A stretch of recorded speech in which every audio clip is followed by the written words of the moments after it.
Already know this is Punk, Drunk, Boxer, a.k.a. Mr. Moo, shot himself, a.k.a. La Dobo, a.k.a. El Sazón, a.k.a. El Borracho. Dímelo, mi gente, ladies and gentlemen, Vergil Ortiz with a spectacular win versus the Mean Machine. Y'all already know, y'all already heard, y'all seen the highlights. And of course, the conversation continues. Is Vergil Ortiz ready? You know, by now, for me, it's not even a question right now. I think people need to stop asking that question. Is Vergil Ortiz ready? He's more than ready. We've been talking about that after the Maurice Hooker fight. He's more than ready. The question is, are they ready for him? That's the real question. Are they ready to face a young lion and a hungry lion like that? That's the question. Ladies and gentlemen, of course, yeah, the elites are the elites. They did what they had to do to get into that type of into that position.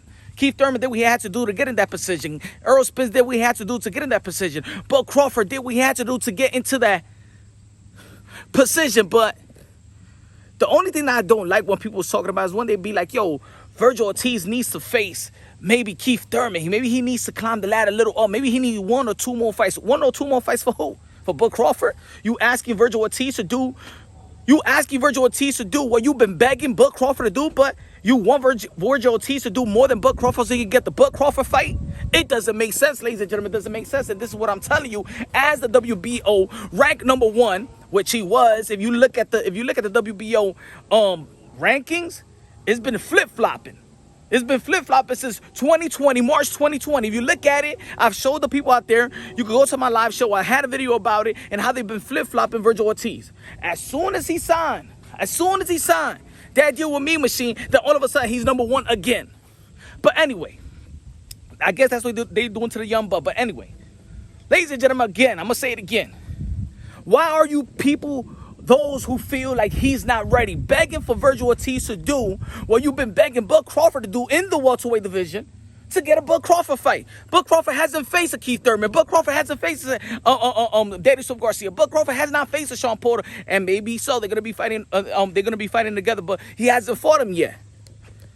He hasn't faced a Ugas. He hasn't faced a Earl Spence. He hasn't faced a Manny Pacquiao. He hasn't faced nobody really in the welterweight division that really stamp his status as the top dog in the welterweight division, or even one or two, or even A or B.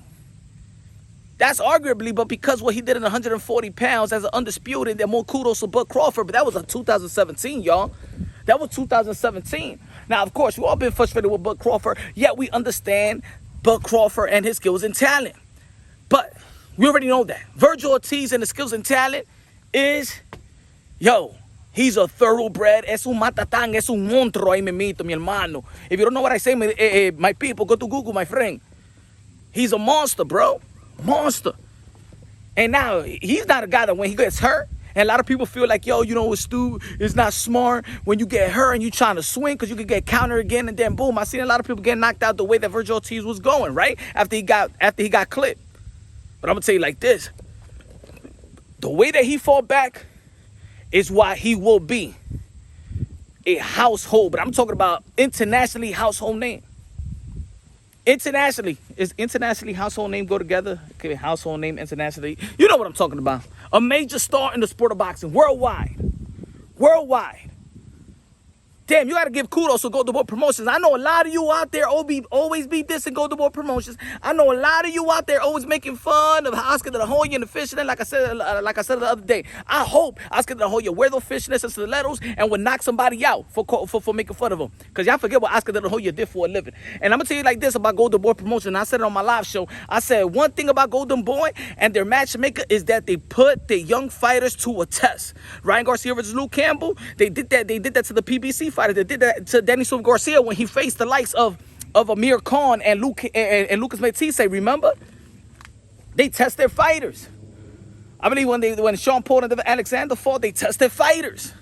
They tested fighters. Keith Thurman, when he faced Diego Chavez, two undefeated young up-and-coming knockout artists, he put up to the challenge. He put them to a challenge. Canelo Alvarez versus Mayweather, we already know about that. So they're not afraid to put the young fighters to a challenge. And Oscar de la Hoya also tweeted yesterday, Texas, Bud Crawford versus Vergil Ortiz. They ready to put him. Vergil Ortiz, man, I'm going to say it like this, man. Golden Boy got the knack for getting not only good young fighters, but potential cash cows. And that's what Vergil Ortiz is. And the way that he's performing 18-0, 18 knockouts is what the boxing world needs. A lot of action, that's what he provides. A lot of action. Yeah, he got clipped, but you already know he sustained it. So he already told us that he could take a punch and he could dish it out. Vergil Ortiz, you know why? I don't want to hear that question no more about Vergil Ortiz. Is he ready? By now, is a disrespect to Vergil Ortiz. Is disrespect to the boxing mind. Of course, Vergil Ortiz is ready. And for the people out there that feel like, oh, he's young, stop being a fanager, all right? Because to be honest, Vergil Ortiz don't need no protection from us, all right? He doesn't need no protection from us. He's more than ready. More than ready. I'm tired for the people that like to contradict themselves and, oh, he's young, he's not ready. Was Cassius Clay, Muhammad Ali ready for Sonny Liston, where he got dropped 2 times before that fight? And what? He conquered that. A lot of people thought that Sonny Liston was going to kill the 22-year-old Muhammad Ali. Nah. What about Salvador Sanchez? What the age he died at 23? Legend. Wilfred Benitez, the youngest world champion ever at the age of 17. Young. When the Oscar de la Hoya fought Julio Cesar Chavez and the likes of Pernell Whitaker. Young, 23. What you talking about that he's not ready? Mike Tyson. We all love Mike Tyson. When did he become undisputed heavyweight champion of the world? 21. So don't tell me that this guy's not ready. Oh, he's young. Quit with the bullshit and stop with your contradictions. Stop with your contradictions. He's more than ready. The question is these elite fighters that's probably living in the silk sheets ready for him? Ready for what if ready for his hunger? Because you know you might be elite. These might be elite fighters, but we all know they might not be hungry. What y'all been saying about Keith Thurman?